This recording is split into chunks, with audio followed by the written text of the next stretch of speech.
We've got a Coastalin from Austin here, and we just heard some great music. I mean, Richard out great songs, great folk music, and a lot of fun. And some voices now. Oh yeah, yeah. And we're going to talk about those. Why don't we first introduce the instigator? Yes. Richard, tell us all about you. Where are you born and raised? I was born in Grand Prairie, Texas. Oh wow. So that's close to here, I guess. Yes. Yeah, very close. Somewhere close, yeah. Maybe in the same county we're in now. I don't know. I don't No, know where we not are. quite. We're Ellis County. I don't know where I am right now. We're Ellis County. Oh, okay. Yeah. All right. And then, so yeah, it's right up the road. And then we lived in Arlington after that for a bit, my first year or so. But then I moved to was in Cleveland, Ohio for like 10 years. And then in like 1972 or something, my mom was from Cleveland, so she was like home, but we just wound up in Austin, Texas, because I think my father was down there and got her a house or something. So I was in Austin, Texas, 1972. I moved away. I moved to Oklahoma for a while and Atlanta for a couple years. Me too.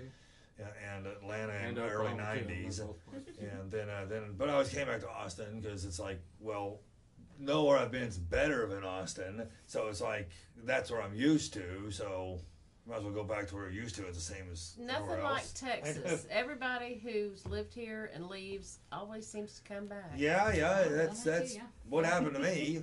Or they wish they could. You know, some people had taken away jobs and things, but when they retire, I saw that growing up in Denison with the Air Force Base, that it hadn't been there for 30 years, but the county's half full of ex-Air Force people that were stationed at that base at one time. I see. You know, they just like living in Texas, and they like living near that lake. You know, so.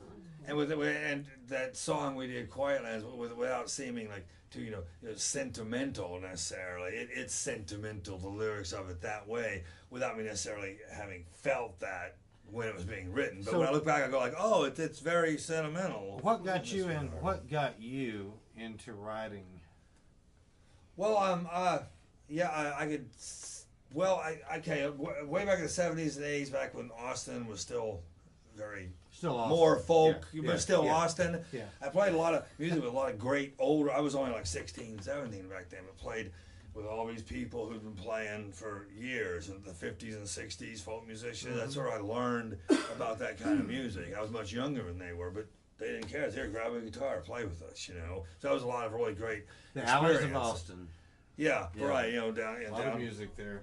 And we, when the Armadillo was still around, and you're 16 years old, jamming with people in the beer garden of the Armadillo World Headquarters. It's like, this is the real thing. This is cool. Yeah, this is very nice. And it's gone south from there to a degree. But so I did a little writing then, not so much sporadically, and then I wasn't writing so much. But then I went through a period where I didn't. About 6 to 7 years ago, where I didn't play at all for like 5 years. I was,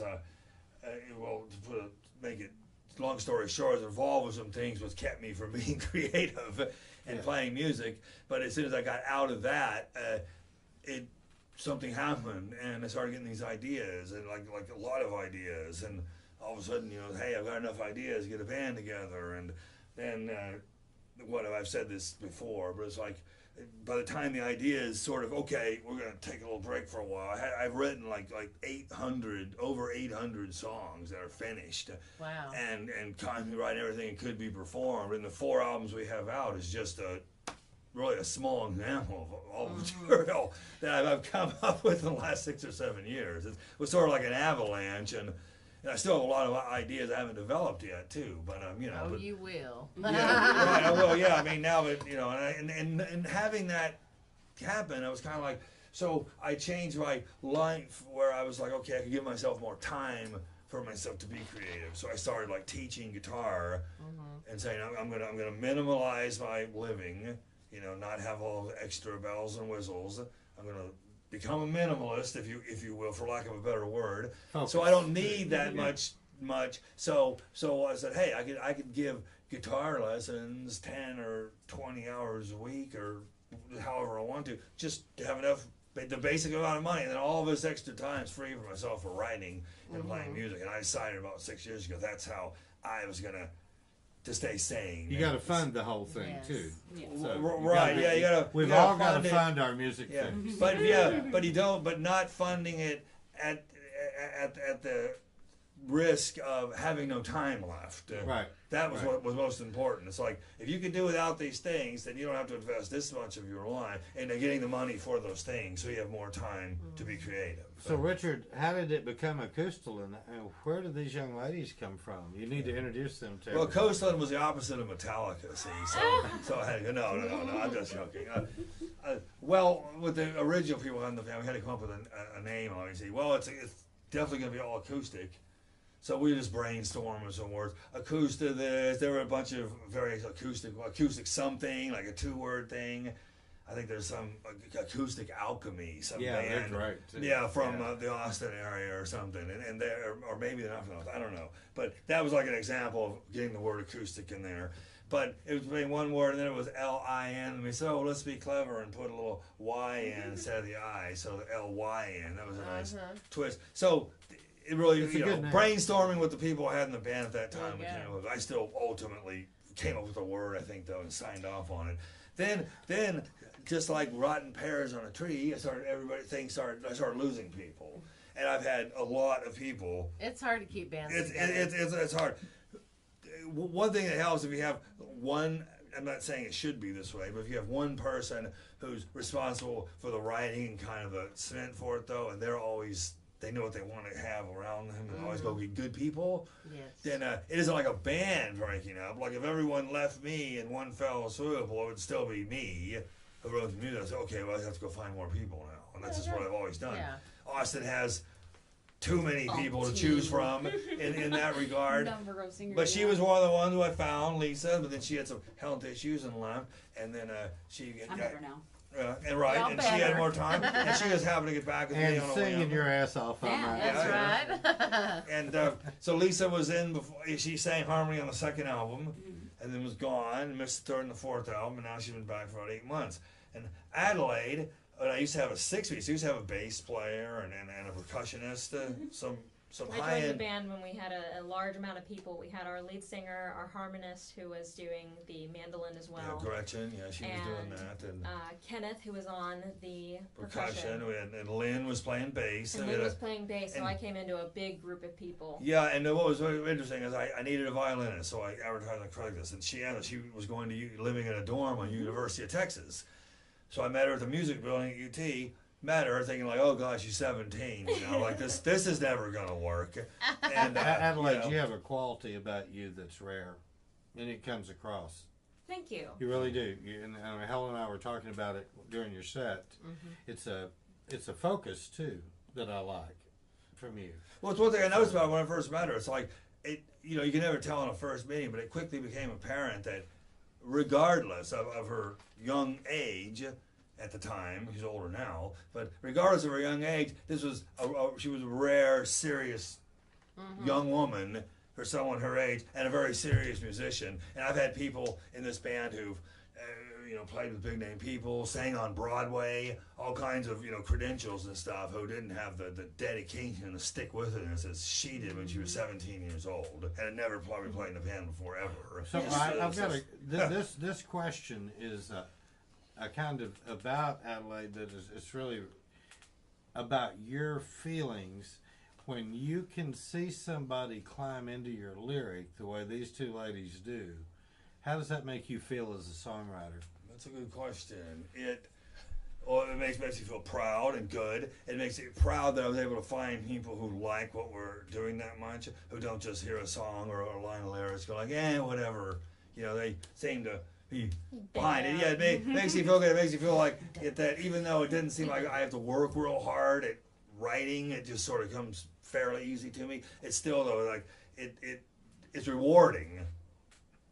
It's for I guess for lack of a better word, it's rewarding because they're filling what I might not have been. I don't know. They're bringing life to something that's there. I mean, I would never do these songs myself. And ladies, like a you seem to understand his lyric. Yeah, because you can Right? you 'Cause climb you right climb into it. I into can it. see the feeling when the both of you are yeah. singing. You feel the lyric. So individually, how do you go about doing that when you take a song that you didn't write and climb into the lyric? What is your secret? Because you both do it well. Yeah, that's actually a very interesting question. I thought the same one that you presented to Richard was interesting as well. We've never been asked that question. Yeah. But for me, it feels like it comes naturally. Yeah. I started the band on only playing the violin. So I would listen to the lead singer and the harmonist singing together, and I would hear the emotion that they were putting into it. And especially with the violin, I mean, you play and you emote and you feel the notes that you're playing, and the feeling just comes to you.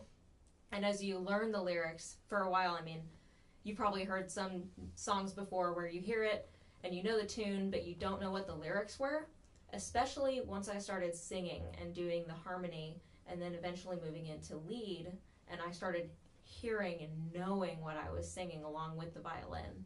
The passion and the emotion just came with it naturally.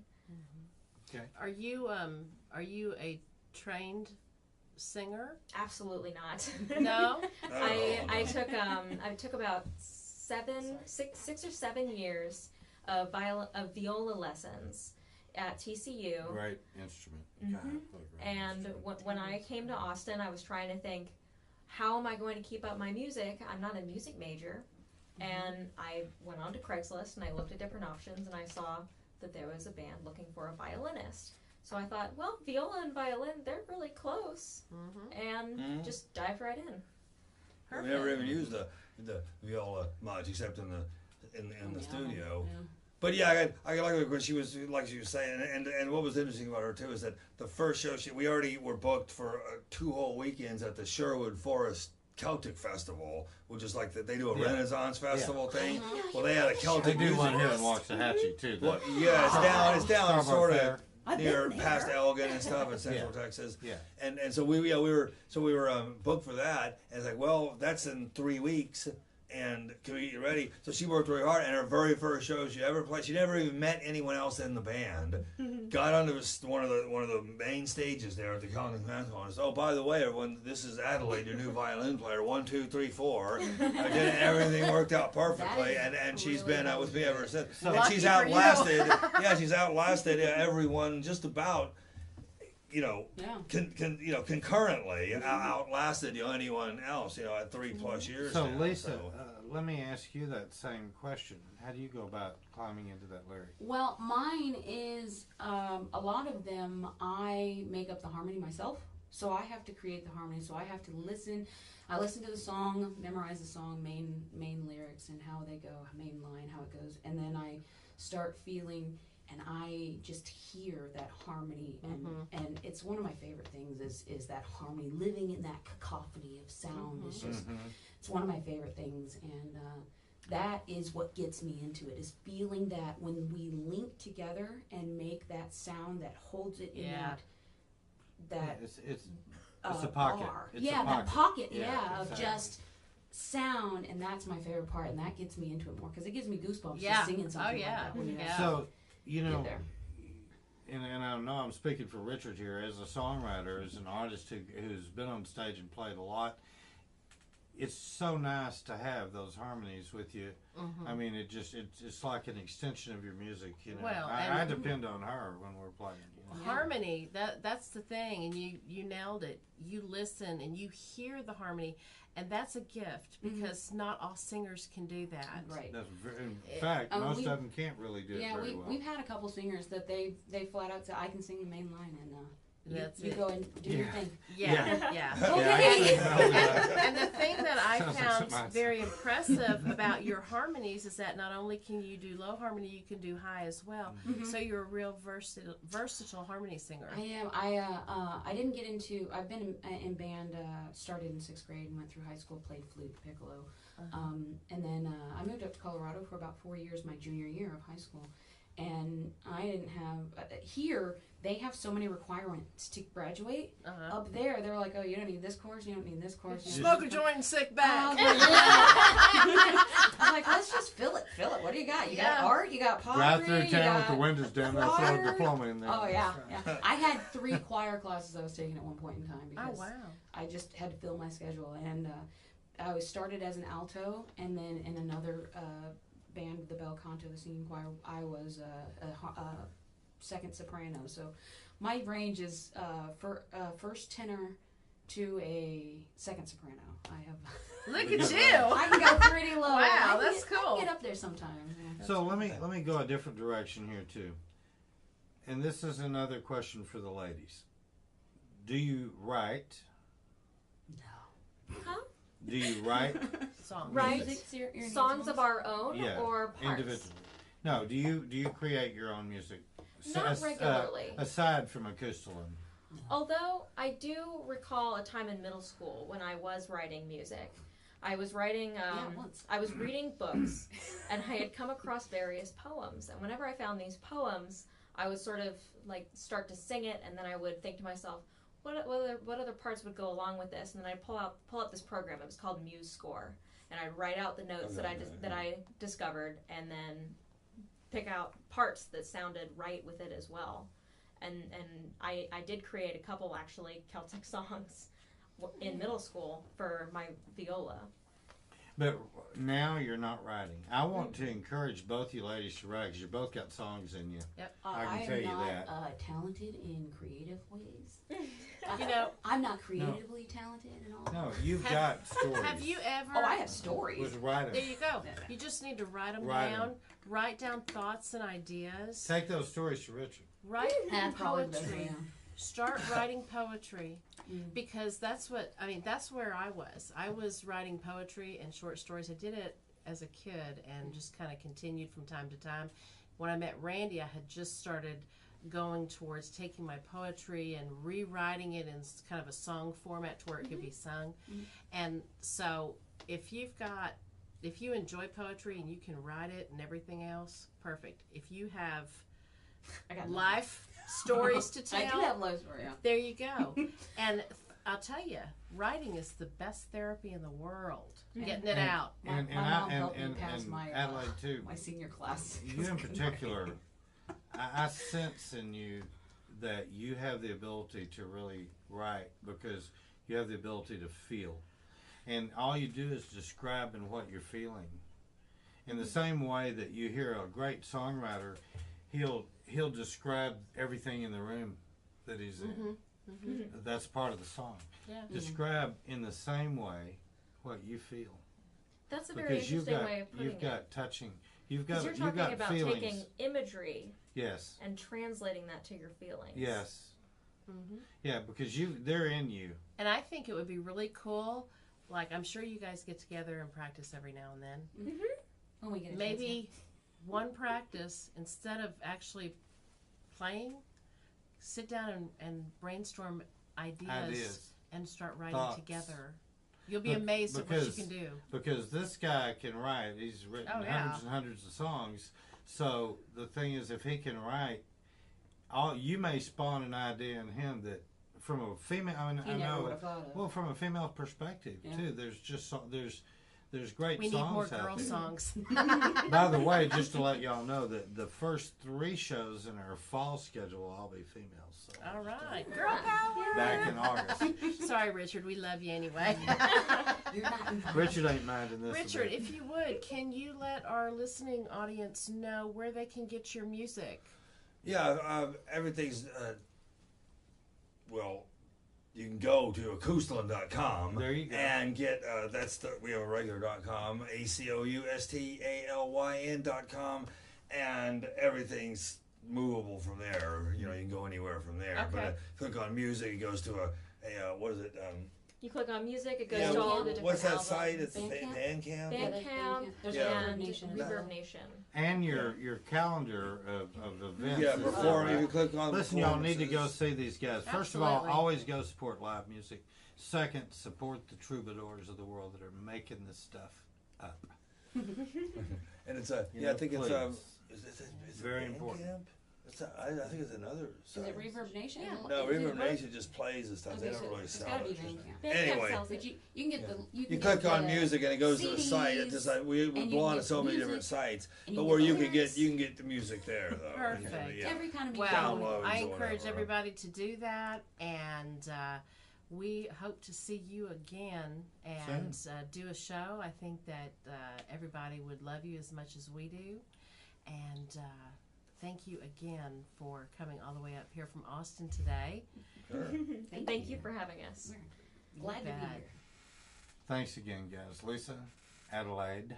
Yes. Hey, you said it See, I right this did time.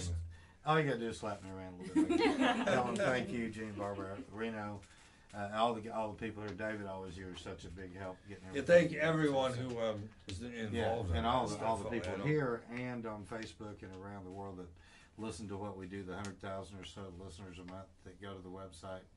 We love you and we appreciate you. And you're in the music room.